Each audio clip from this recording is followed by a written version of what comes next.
इनकी अवस्था 8 वर्ष की थी।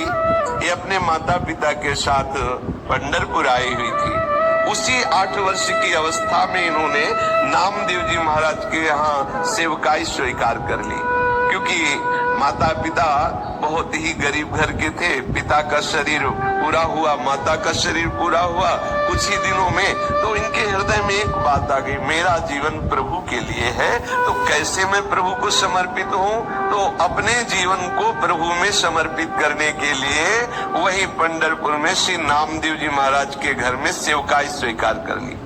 भक्त की सेवकाई से प्रभु कितने प्रसन्न होते हैं।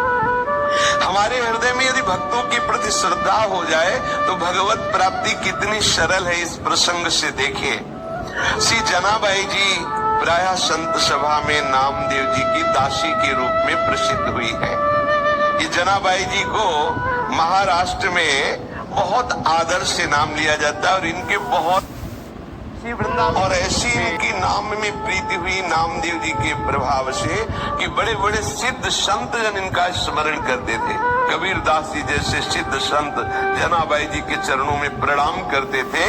ये नामदेव जी के संग की महिमा का प्रभाव। उनका जन्म गोदावरी तट पर गंगा खेड़ नामक एक ग्राम में हुआ था। इनके पिता का नाम दमा और माता का नाम करुंड था।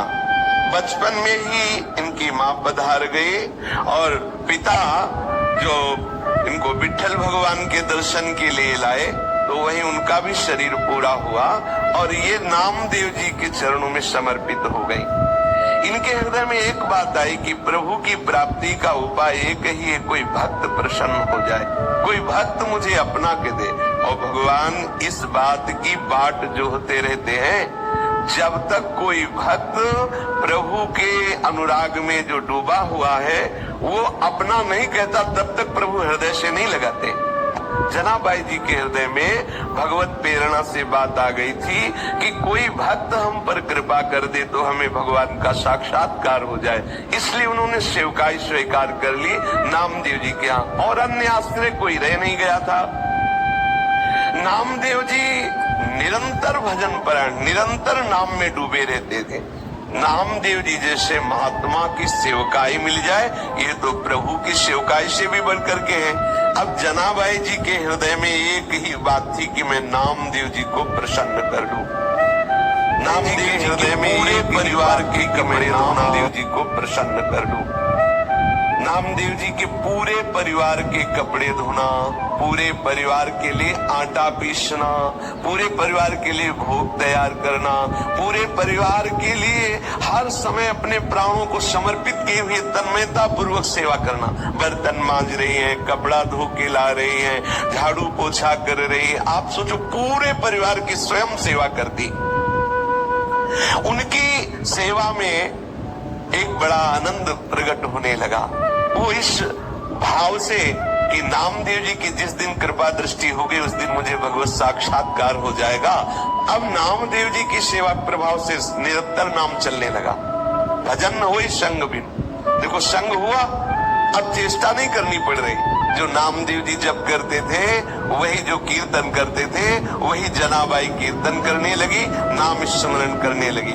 नाम स्मरण करते करते कभी जैसे पोछा लगा रही, एकदम हाथ रुक गए, अश्रु चलने लगा, प्रभु के लिए विकलता प्रकट होने लगी, भाव दशाएं उनकी आने लगी।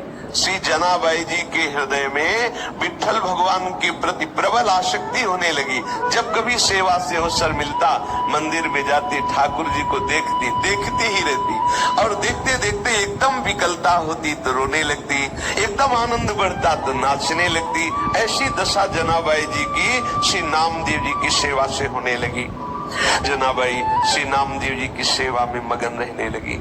एक क्षण के लिए भी भगवत विस्मृति नहीं, और सेवा में पूरी सावधानी की, कहीं सेवा में त्रुटि न हो जाए, कहीं हमारी जो अंदर की वृत्ति है वो इस तरह न डूब जाए कि सेवा छूट जाए। क्योंकि सेवा भक्त की प्रसन्नता के लिए, और भक्त की प्रसन्नता से हमारे ये हृदय में धारणा और भगवान नाम का ऐसा प्रभाव हुआ कि अब उनके आंसू नहीं रुकते।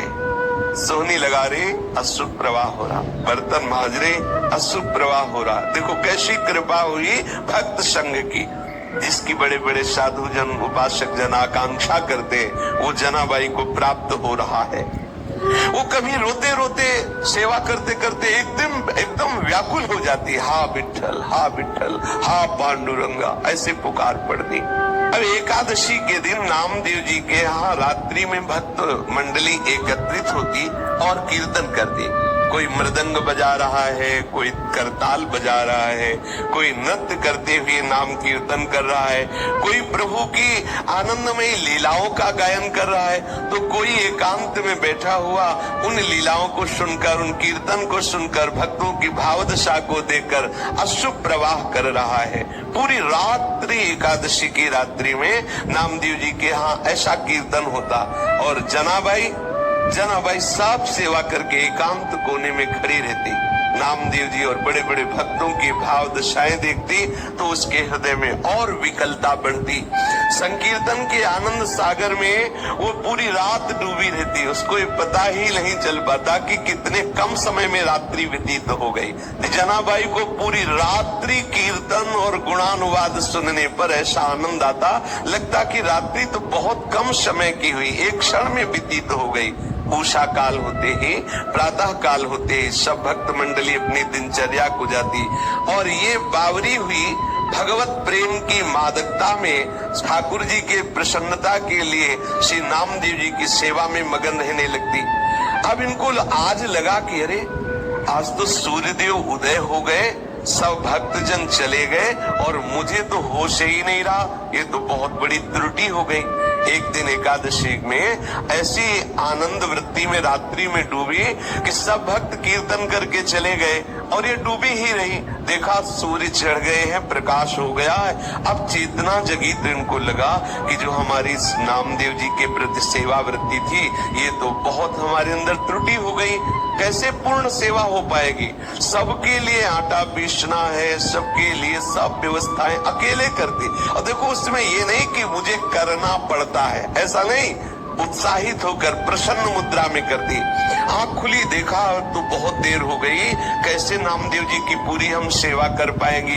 जल्दी जल्दी से घबरा कर सोचा कि सबसे पहला काम करते हैं कि हम वस्त्र जो सबके स्नान की हुई है पहले उनको धो के फैला देती। जल्दी से वस्त्र लिए और वस्त्र लेकर के धोने के लिए वो भागी। फिर एकदम दिमाग में आया कि अभी तो बहुत से पात्र पड़े हैं, उनको मार्जन करना है और पानी भी भर के रखना है, पर चलती है पहले वस्त्र धो के आती है। जीवी चंद्रभागा नदी के पास पहुंची वस्त्र लेकर के, तो अब कई चिंताएं एक साथ। अभी तो पात्र मार्जन करने हैं, सुंदर जल भर के रखना है ठाकुर जी की सेवा के लिए, आज तो बहुत विलंब हो गया, अब आज कैसे हम सब सेवा कर पाएंगे। इतना मन में सोच रही थी कि इतने में देखा कि एक वृद्धा मैया आई और कहा कि जनाबाई तू चिंता क्यों कर रही है, सुन तू और जाके कार्य कर, मैं यहाँ तेरे कपड़े जो है सब नामदेव जी के परिवार के वस्त्र है ना, ये मैं धो देती हूँ। उन्होंने कहा नहीं नहीं आप क्यों करेंगे, आपका शरीर व्रत। बोले नहीं, सच्ची सफाई धुलाई तो हम करना जानती, पूरा जीवन हो गया, पूरा जीवन हो गया। जिसके वस्त्र को हम धुलते दोबारा वो मलिन नहीं होते हैं। और देखो तुम तो अभी नई अवस्था तुम्हारी हो, मेरा जीवन हो गया ये धुलते हुए। सच्ची धुलाई का कार्य हम जानते हैं। समझ नहीं पाई जनाबाई।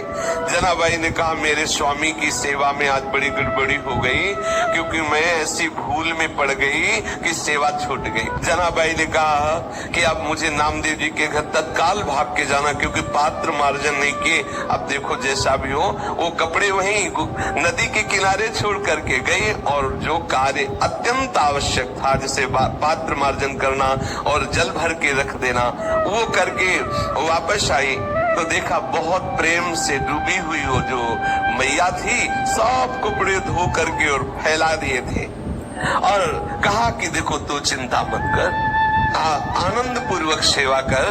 बहुत बहुत आनंद का ये विषय है जो तेरे अंदर ये चिंता चलती रहती है भक्त को सुख पहुंचाने की। तो उन्होंने देखा कि सारे के सारे कपड़े एकदम स्वच्छ। जनाबाई ने हाथ जोड़ करके कहा कि आप जैसी उदार तो मुझे जीवन में देखने को नहीं मिली। हमारा तुम्हारा कोई परिचय नहीं, कोई स्वार्थ भावना नहीं, और आप इतने ढेर सारे सब कपड़े धो दिए। तो आप तो हमें लगता है ईश्वर स्वरूप ही है, प्रभु स्वरूप ही है, और हमें तो ऐसा लगता है कि हमारे विट्ठल ने कृपा करके तुम्हें भेजा है, पर इतना नहीं समझ पाए कि विट्ठल ही इस रूप में आए हैं। मैं आपका बहुत आभार मानती हूँ। तो मैया ने कहा, आभार की कौन सी बात है, मैं तो तुम्हारी ही हूँ। मैं अपनों से आभार थोड़ी प्रकट करती है, मैं तो आपकी ही हूँ, आप ऐसी चिंता क्यों करती है। ऐसा करके मुस्कुराते हुए वो वृद्धा माई वहां से चली और कहा, कभी भी आवश्यकता हो तो मेरी याद कर लेना।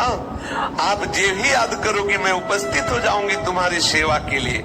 जनाबाई जी भाव में डूब गई, क्योंकि उस वृद्धा की मुस्कुराहट ने इनके हृदय में आनंद का वर्धन किया। इनको थोड़ी देर के लिए अंतर्मुख में इतना डुबा दिया उस मुस्कुराहट ने, पूछो मत। फिर चेतना आई और सोचा कि मैंने तो पूछा नहीं कि तुम कहाँ रहती हो, तुम्हारा क्या नाम है। जब तुम कह रहे हो कि कभी कार्य पड़े तो बुला लेना, तो तुम रहती कहाँ हो, तुम्हारा नाम क्या है। आसपास देखा तो वृद्धा दिखाई नहीं दी। थोड़ा दौड़ करके आसपास और देखा और नहीं दिखाई दी। अब तो हृदय में विकलता हुई कि शरीर को इतना यौवन का भी नहीं था कि वो हवा की तरह भाग जाए। वृद्ध थी, आखिरकार कहाँ चली गई और कौन हो सकती है। जनाबाई वो सब कपड़े लेकर के घर पहुंची और हृदय बड़ा व्याकुल था कि आखिरकार वो वृद्धा थी कौन और कैसा जादू कर गई वो अपनी मुस्कुराहट से वृद्धा की मेरा चित्त बार बार उसी का चिंतन कर रहा है। जनाबाई गदगद कंठ से नामदेव जी के समीप गई और पूरी घटना सुनाई कि आज ऐसा ऐसा हुआ। नामदेव जी ने तत्काल जनाबाई जी से कहा, अरे और कोई नहीं था, वो तो विट्ठल थे, कोई दूसरा नहीं था, वो तो विट्ठल थे, ये तो विट्ठल थे, तेरे को बड़भाग्नि बनाने के लिए आए। लेकिन अरे इतना विट्ठल प्यार करते हैं तेरे से कि सब कपड़े धो दिए। उनको भी संकोच हुआ कि कपड़े तो हमारे ही सब थे।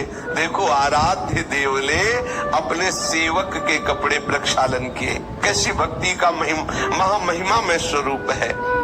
श्री नामदेव जी ने कहा, जनाबाई तेरे तो अहोभाग्य, कैसी तेरे ऊपर ठाकुर की अनुग्रह वृष्टि हुई, तू समझ नहीं पाई। अब तो जनाबाई के हृदय में और प्रणय कोप बढ़ गया। अच्छा आए भी तो ऐसे छलिया रूप रेख और ऐसे अपने पास भी आते पक्का समझ ले। जनाबाई रोने लगी कि हाय है, इतने छलिया हो कि आप